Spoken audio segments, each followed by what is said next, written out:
This is Kristin Brindley, publisher of DC Metro and Nova Real Producers. I am here with the wonderful Hans and Steve Wydler. Thank you so much for being with us. Thank you for having us.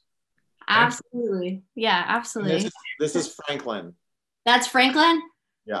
Well, very nice to meet you, Franklin. And Franklin's like 10 weeks old, right? He's actually 3 months now. So.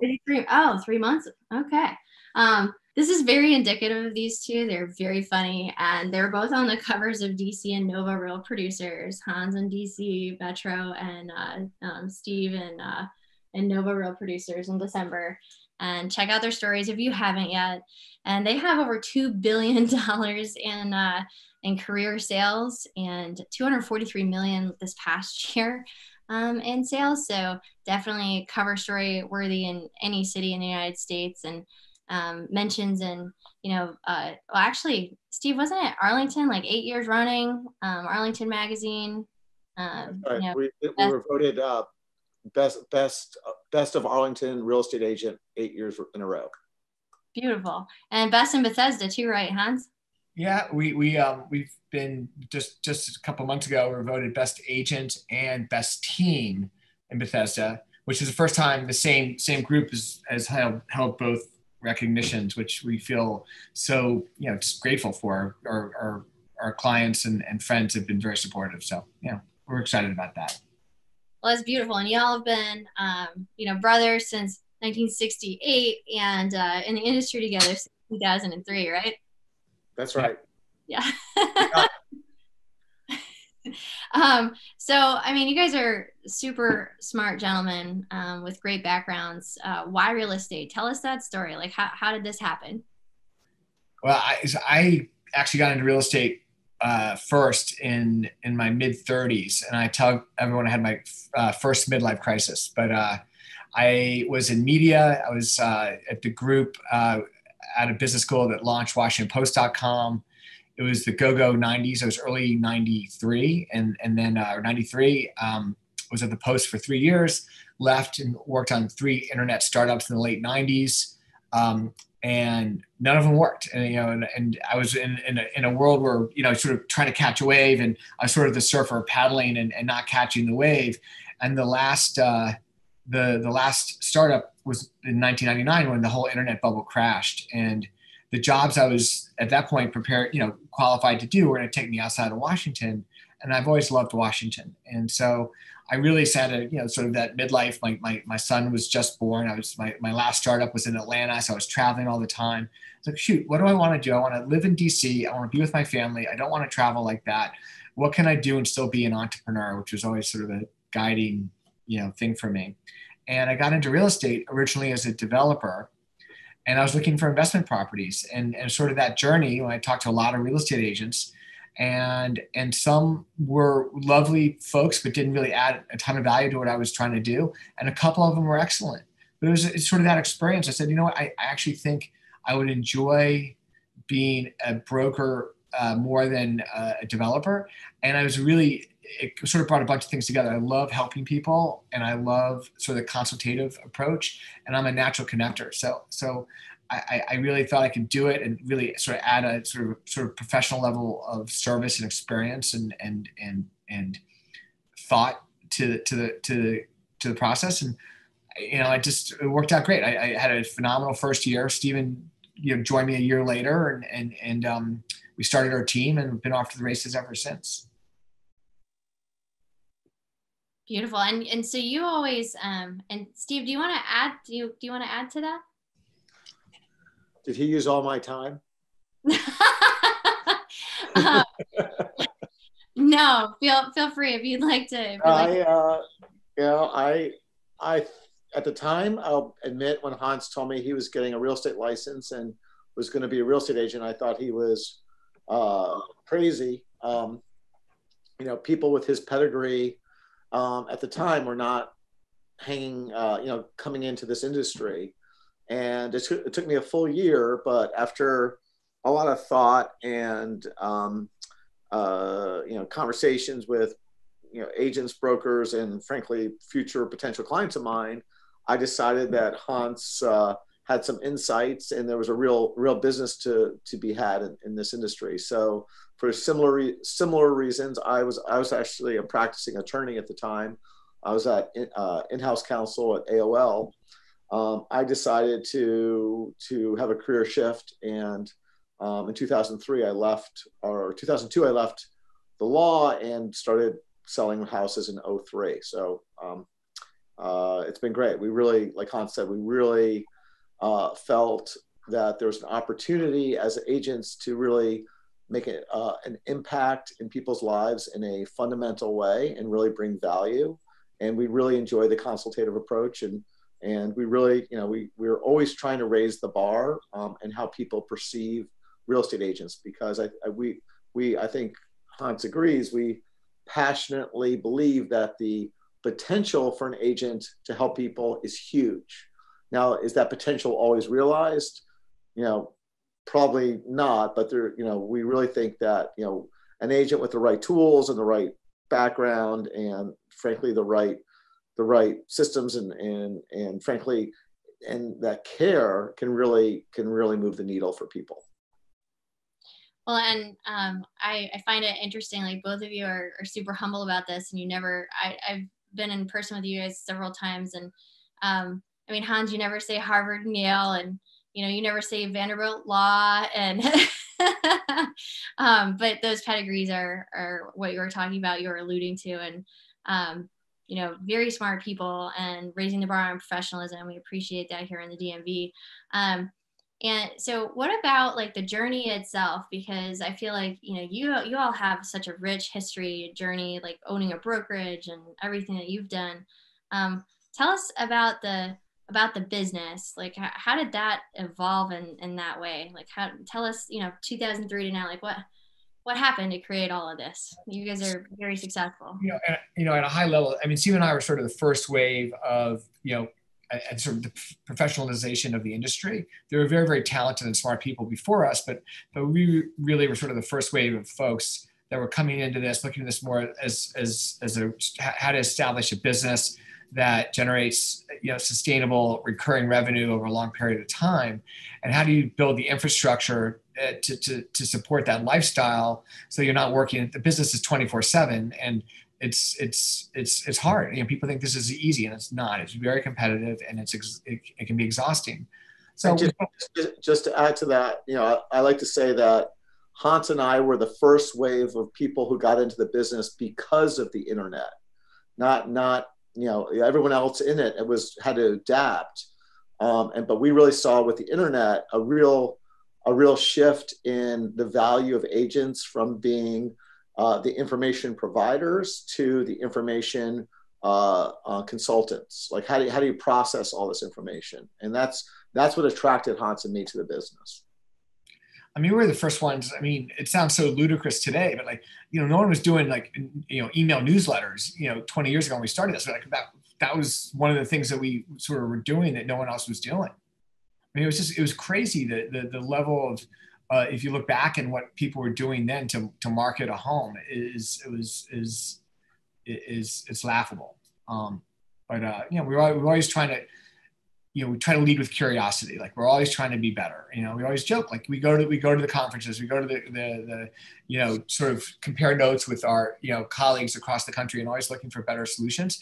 But I see a lot of the people that have been doing this for 30, 40 years, and they don't go to the conferences. They're not trying to innovate, because they do what they do because it's always worked for them in the past.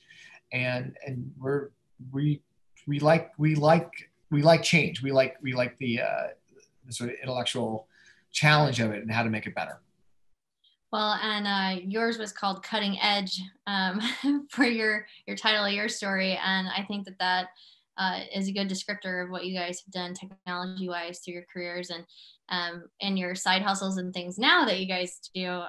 It relates to tech and real estate, I believe, right? Like, can you tell us a little bit? I think that's great. You guys are still entrepreneurs on a high level, not just for your business, but outside of and other things that you do. And I think people complicate entrepreneurism sometimes, and it's much more, you have a solution and value that is greater than the revenue that you will ask for, and that is a business. And you guys, I feel like, truly get that. Let's yeah, what side hustles have you guys done and are currently doing?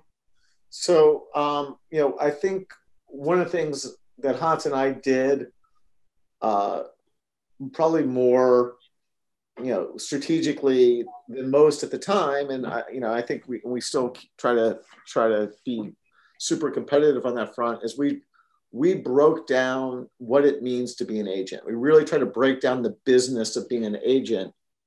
And like an entrepreneur, what you do in a business is you deconstruct the entire process, and then you build an organization to supply that service. So, and that's a common, we always say it's not people, it's not technology, and it's not systems. It's all three of those things. So Hans and I are always trying to build out the structure of being a real estate agent, and what does a business of being a real estate agent look like. And I really strongly believe, and I was actually just talking about this on a listing appointment this morning, that most agents, well, said differently, to be an agent, you have to have this incredible array of skill sets. You have to be a negotiator. You have to have creative abilities to stage and do the marketing, and you have to be good with organization and contract processing. And what most agents do is they pretend that they're awesome at all of those things. And the truth of the matter is, that's a very wide array of things you have to do. And Hans and I, with Wydler Brothers, we've really built out that organization of people, technology, and systems to do that. And that, for Hans and me, has always been sort of the intellectual challenge of this business, is how do you do that in a way that can support 50 million in volume, 100 million in volume, 250 million in volume, and without, not only without degradation in service and results, but actually using your scale to improve service and results. And along that journey, and this is a very long walk to answer your question, we're always seeing opportunities in this space to other sort of tangential solutions that we have an itch and we want to scratch it. So Hans and I love the entrepreneurship of this business. So we, as both founding members, as investors, and have found these sort of side hustles of ways to build solutions for in the real estate industry. I think probably 6-7 years ago now, but we generate we were generating leads from lots of different sources for our team, and we with a couple of really smart, amazing partners that have remained friends to this day, trying to figure out where could we apply some additional technology to the real estate in the agent experience. And we identified lead management as one of those opportunities. And so it was like 7 years ago, we started a company, co-founded a company called 5 Street. And ultimately the company was able to aggregate or process all the leads that were coming in from all these different sources, whether it was Zillow or Boomtown or these different places, into a distribution system, kind of like Uber, really. It was just sort of before Uber was Uber. And say, okay, we've got a team of agents, we've got all these different leads coming in, and we set up a system where the agent on our team that was in a position to take the call could respond to that lead right away. And so it worked beautifully, because there's thousands and then tens of thousands and millions of leads coming in, literally millions of leads. Like 5 Street ultimately processed 3-4 million leads a year. It's just an unbelievable amount of lead processing. And that worked out great. One thing we discovered, leads are perishable. So they're much more valuable in the first minute, less valuable. Internet leads are very perishable. Internet leads, yeah. Yeah, and so we ended up selling the company, maybe 5 years ago, and it was a really fun project to be involved with, and it's the kind of thing we like to do, and we always are looking for other opportunities, and we're partners or advisors to a bunch of other sort of side hustles, and it's been fun for us. Another big side hustle for Hans and me, which I think brings a lot of benefit and value to our clients, is we're also real estate investors. And owning real estate, Hans and I both own residential properties as as landlords, it's just a really, it keeps our skills sharp, and it keeps us in sort of in tune with what's going on that front. And a lot of our clients to this day are investors looking to diversify their holdings. And you know, it's one thing to advise people, but when you're actually one yourself, it really, you know, it gives us a much better ability to advise our clients on that front. For you all, what has been, well, define success for us. What do you feel success is to both of you all? I mean, success for me is sort of a balanced life. And so it's where, we bringing value to clients without sacrificing, family and health and other parts of your life. And, I think we went to a seminar once where they said, well, it's never really balanced. It's always balancing. And the example is of the amateur tightrope walker is wildly waving their arms, trying to not fall off, where a professional tight walker looks very stable on the wire, and they're still balancing, but they're making micro movements. And so, that's, to me, the success is getting to a point where you look like you're walking calmly, but you're just making these micro adjustments to keep everything, in check. For me, I think it was Brian Buffini, in one of his conferences, but he talks about the four levels of success, and it's survival, stability, success, and significance was the last one. And significance is basically giving back. And, for me, what I get a lot of tremendous enjoyment out of it is helping sort of the next generation of folks succeed. And I'm blessed. I have an amazing team, Steve and I, amazing team of folks that are generally, younger than we are. And this business, one of this business's gifts is you have this little moment of perspective into all these different people's lives, and you really are in a position to help them. But, at a very young age, the folks that are working with me are, 20 plus years my junior, and they're being exposed to, how people's how they approach life and decision-making and each other. And you learn. And so it's really rewarding for me to help people think about how to succeed in this business, how to help them make, it's like being, I have my two kids, they're both in college, and how to help them make, not just make good choices, but think about how to make a good choice, right? What are the right questions to ask, and what over time leads to what Stephen just described as, a balance, a well-balanced or balancing life, and how to get there. So, I'm still struggling with it, and there's not like a destination, it's a journey. So what are those touch points? And I ask people that are 10, 20 years my senior, who I admire, what their pearls of wisdom is. And it's a great experience. So you brought up family, and I want to ask you all about your families. I feel like this is a really good spot to ask you about those pearls of wisdom, though. What success tips, what has made you different and successful, do you think? How are you all different, and what has catapulted you? Well, first of all, we really try to be like we always say, we don't take ourselves seriously, but we take our business very seriously. And when we're helping our clients, this is the most important, one of, if not the most important asset in their lives. And these are people going through transitions. And when you're young, they're generally happy. I'm buying my first home, I'm getting married, I got promoted. And as you get older, people are starting to be, sometimes marriages don't work out, or, the downsizing move is a really hard emotional move for people, and try to help people think through those things. But we feel like we come at the world from just a sense of reality. Our clients generally are very blessed. But they work hard. They're often dual income, very driven people.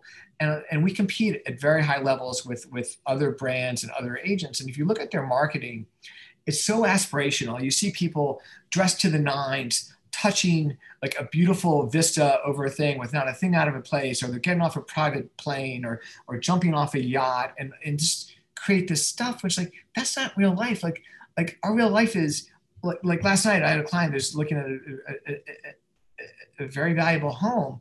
And she's like, I'm sorry I didn't call you. My daughter had a severe allergic reaction.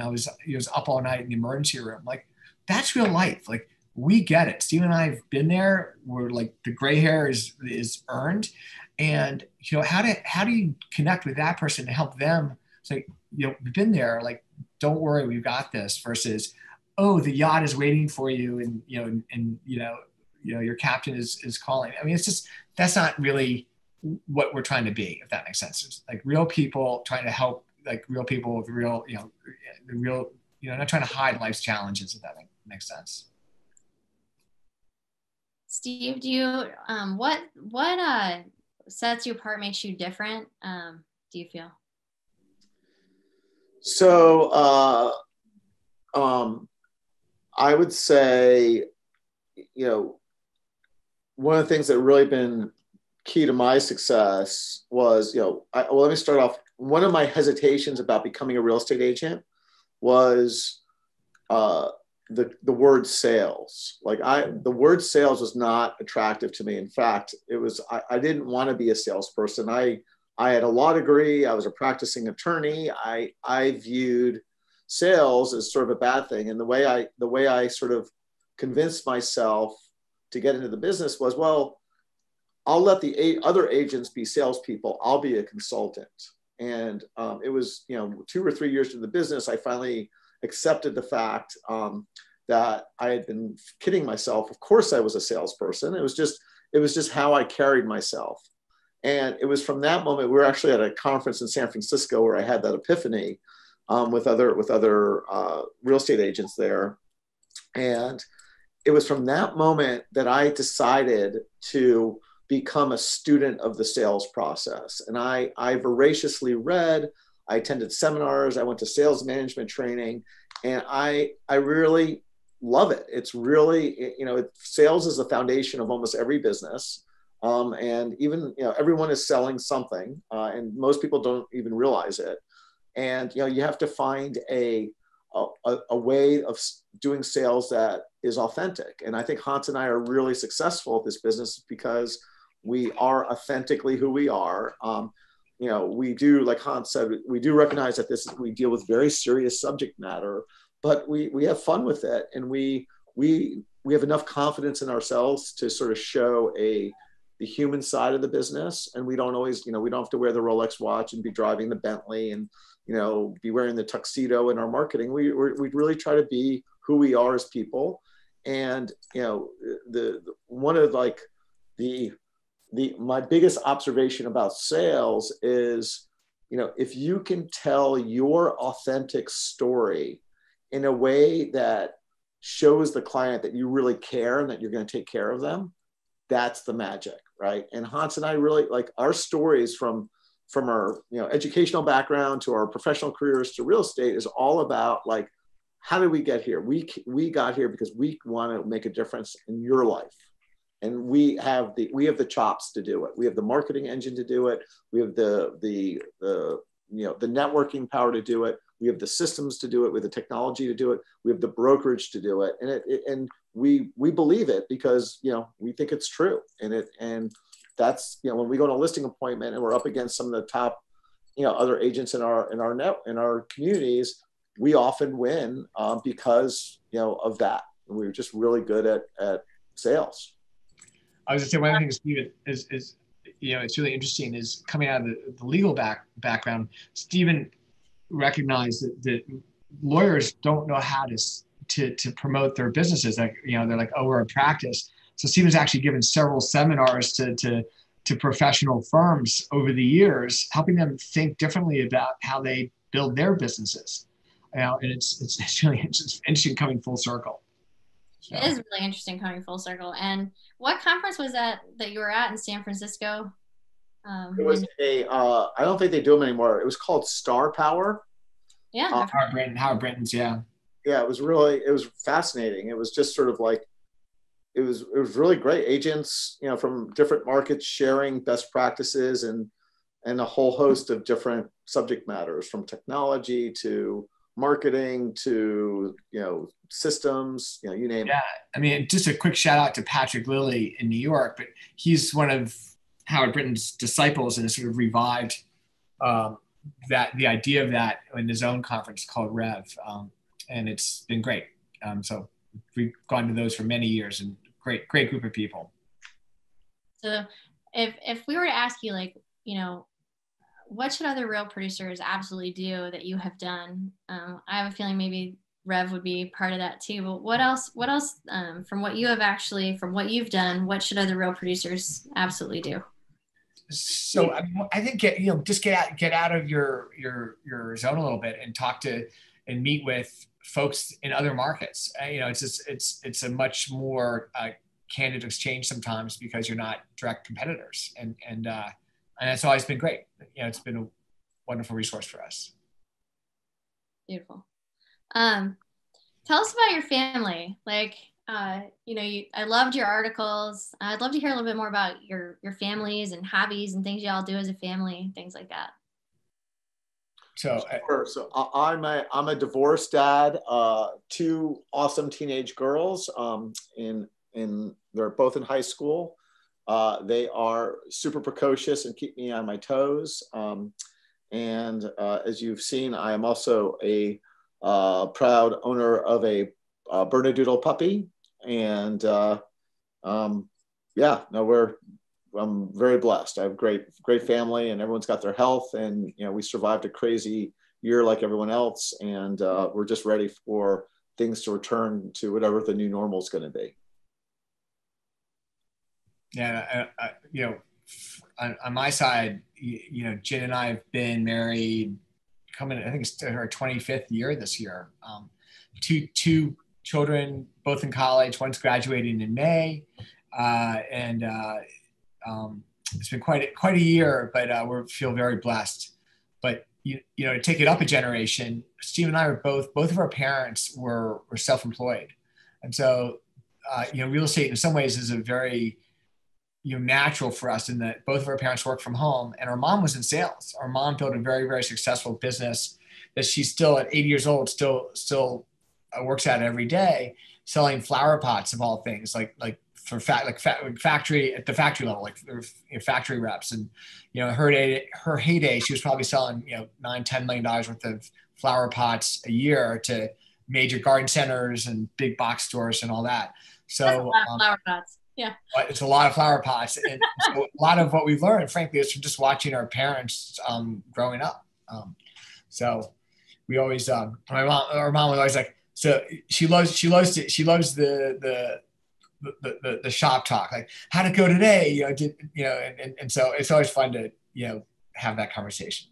But that's really great. I mean, attitude, work ethic. You guys got to see mindset of someone, from an early age. I think that's. Yeah. Our mom her factories at one point were mostly in Italy. So she learned Italian. She had a tutor come to the house and just figured it out. And, Hans grew up with our mom screaming Italian into a telephone for, doing business over the years. So it was great. Even more like as the business, the manufacturing has shifted away from Europe, like it has here, into, mostly Asia, for example. And our mom in her 70s just rolled with it. And so our mom, like age 60, 75, 76 years old, was jumping on airplanes, going to trade shows in Vietnam. Like, that's pretty cool. Like most of the moms in our mom's generation weren't doing, never did that, if they worked, and our mom is still out there knocking heads. So it's kind of fun. She sounds amazing. She's a little Coco Loco too, but we love my mom. What hobbies, interests do you guys have? I know we had pictures of you riding a bike, Hans. Like, what do you guys like to do? So Steve and I both love sports. And so I play a lot of racket sports, as does Steve. Steve also plugs in golf, which is more of a, is not my first passion. I think Steven probably golf is his first gig. And then, we're outdoors. Like we love to run and bike and, hike. My wife loves to hike. In fact, my wife is petite, but she's such a fast walker. It's crazy. Like she just, I don't know how her little legs move as fast as she does, but it's very impressive. So I'm always like, just slow down, but I'm keeping up, trying to keep up. Is golf your favorite there, Steve? Oh, I like to compete. So, I before COVID, my major passion was playing squash. Since COVID, I've picked up tennis and play a little bit of pickleball. But as long as I can play someone, and I like to win, but I don't have to win. I just love that. And then golf I view as a game, but golf to me is sort of my therapy, because for 4 hours I get to focus on a little white ball and not think about work and not think about anything else. And then I come back and it's my little gift to myself, I guess, to keep my mental sanity. We need to do that, right? You got to have mental breaks and you got to have things for you, right? It can't just be the business. That's right. So this is one of my favorites because I love to see like what people are reading and quotes. Or do you have any favorite quotes, books, things like that you've read that you would highly recommend to people? So, I mean, the book that sort of helped me think about our business differently early on was the E-Myth Revisited. And that was the entrepreneur, how to organize a business for growth and success. So that I alluded to it earlier. And now I'm actually, I just finished Open by Andre Agassi. I read Winning Ugly by Brad Gilbert, which is a tennis strategy book, which is, about, really thinking about competition strategically, but I think you can expand it beyond tennis. And my next book on my shelf is called The Inner Game of Tennis. And I was listening to a podcast about it. I'm really excited about that, but it's a book about coaching and about how to be a coach. And, again, I just read the sort of the bio, the intro prologue, but it's all about sort of, for coaching, the best coaches listen more than they talk, and they let their pupil find their way instead of telling them how to do it. So, so I'm really excited to read that, because I think that has a lot of translation into business as well. That, and as Hans said, one of the things that we love to do is we're often mentoring, coaching, giving seminars, speaking on panels about sharing what we know. And, if there's a more effective way to do that, I want to learn that. So, on my end, from a business perspective, I think the Carol Dweck's book, Mindset, is just really, really fascinating sort of lens of how she organizes the world, fixed mindset versus growth mindset. And maybe it could have been an article rather than a book, but once you sort of see, anyway, it's a great book. Great book, right? But once you read it, I see that distinction everywhere. You see it in athletes, like one of my favorite things during COVID was the Michael Jordan documentary. But you see it like, Michael Jordan had a growth mindset, and she talks about it in the book. But then you see, like, you read a book like, which is a fun little business book, but Rich Dad Poor Dad, and he talks about his biological father who had a fixed mindset and his best friend's father who had a growth mindset. But he doesn't use those words, but you read it and you see that lens, like, oh, total makes total sense. And you read about like Amazon. Amazon today announced they're going into the healthcare business, right? But growth mindset, like, how do we learn from our mistakes and move forward? I think that's a great. I talk about that mindset shift with my kids all the time. So. Thank you for sharing that. I appreciate that. You heard it here at Real Producers. Have a great day, everybody. Thank you, guys. Thank you.